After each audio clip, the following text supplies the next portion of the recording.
بسم اللہ الرحمن الرحیم۔ آئیے میں آپ کو حضرت آدم علیہ السلام کا قصہ سناتی ہوں۔ جب اللہ نے فرشتوں سے فرمایا کہ میں زمین میں اپنا ایک نائب بنانے والا ہوں، تو فرشتوں نے اللہ سے کہا، کیا آپ زمین میں ایسے شخص کو اپنا نائب بنانا چاہتے ہیں جو زمین میں فساد اور خون خرابی کرے؟ اور ہم تیری تعریف کے ساتھ تسبیح و تقدیس کرتے ہیں۔ پھر اللہ تعالیٰ نے فرمایا، میں وہ باتیں جانتا ہوں جو تم نہیں جانتے۔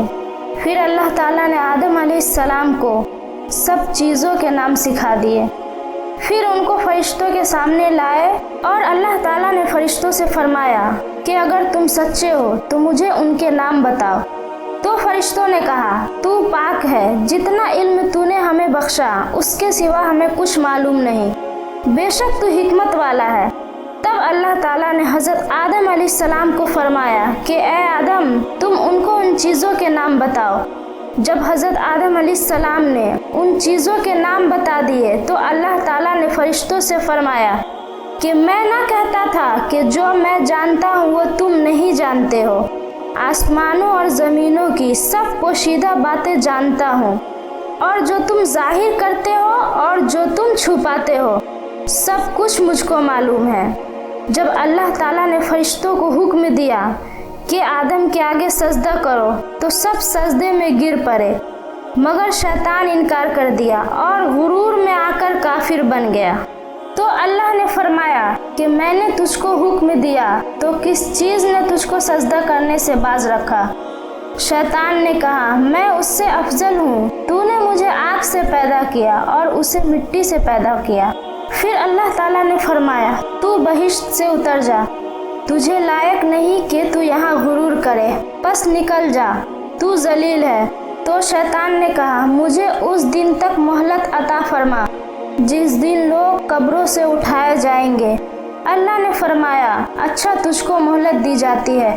تو شیطان نے کہا، مجھے تو نے ملعون کیا ہے، میں بھی تیری سیدھی راستے پر ان کو گمراہ کرنے کے لیے بیٹھوں گا، پھر ان کے آگے سے اور پیچھے سے اور دائیں اور بائیں غرض ہر طرف سے آؤں گا اور ان کی راہ خراب کروں گا، اور آپ ان میں سے اکثر کو شکر گزار نہ پائیں گے۔ اللہ نے فرمایا، نکل جا یہاں سے، حقارت زدہ مردود، جو لوگ ان میں سے تیری پیروی کریں گے میں ان کو اور تجھ کو جہنم میں ڈال کر تم سب سے جہنم کو بھر دوں گا۔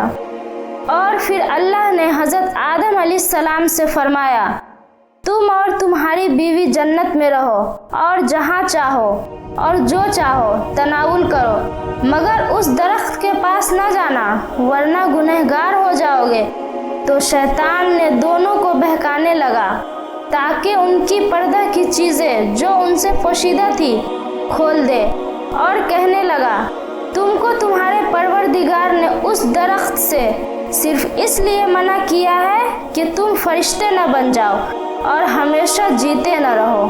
اور ان سے قسم کھا کر کہنے لگا، میں تمہارا خیر خواہ ہوں۔ غرض مردود نے دھوکہ دے کر ان کو گناہ کی طرف کھینچ ہی لیا۔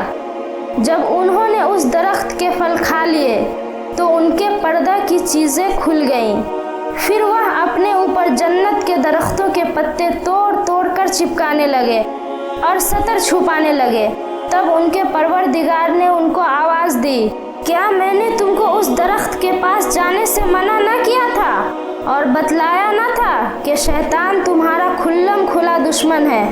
تو دونوں عرض کرنے لگے، ہمارے پروردگار، ہم نے اپنی جانوں پر ظلم کیا ہے، اور اگر آپ ہمیں نہ بخشیں گے اور ہم پر رحم نہ کریں گے تو ہم تباہ ہو جائیں گے۔ اللہ نے فرمایا، تم سب جنت سے اتر جاؤ، اب سے تم سب ایک دوسرے کے دشمن ہو، اور تمہارے لیے زمین پر رہنے کی جگہ ہے اور ایک مدت تک نفع حاصل کرنا ہے۔ اب تم کو وہیں زندگی گزارنی ہے اور وہیں مرنا ہے، اور قیامت کو زندہ کر کے نکالے جاؤ گے۔ جب حضرت آدم علیہ السلام سے لغزش صادر ہو گئی تو انہوں نے بارگاہ خداوندی میں عرض کیا، اے پروردگار، میں آپ سے محمد کے وسیلے سے سوال کرتا ہوں کہ آپ میری مغفرت فرما دے۔ اللہ رب العزت نے فرمایا،